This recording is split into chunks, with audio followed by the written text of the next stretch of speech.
June மாதம் 17ஆம் தேதிக்குரிய பரலோக மன்னா.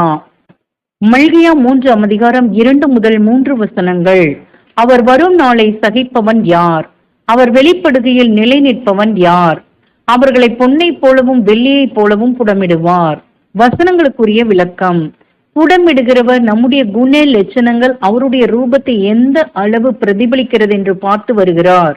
இன்னும் தெளிவாக சொல்வோமேயானால், தங்களுக்கு அருளப்படும் பரீட்சை, அதாவது சோதனைகளிலே எந்த அளவுக்கு அவரை சார்ந்து நிற்கின்றார்கள் என்றும், அப்படிப்பட்ட சோதனையிலே இவர்கள் உலகத்தை நேசிக்கிறார்களா அல்லது இவை யாவற்றையும் தாங்கி சகித்து நீதியின் நிமித்தம் சத்தியத்திற்காக தங்களை இவற்றிற்கு ஒப்பு கொடுத்து கிறிஸ்துவை பின்பற்றுகிறார்களா என்று கவனித்தும் வருகிறார்.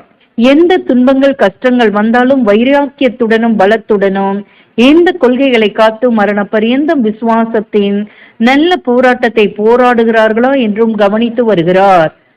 ஆமேன்.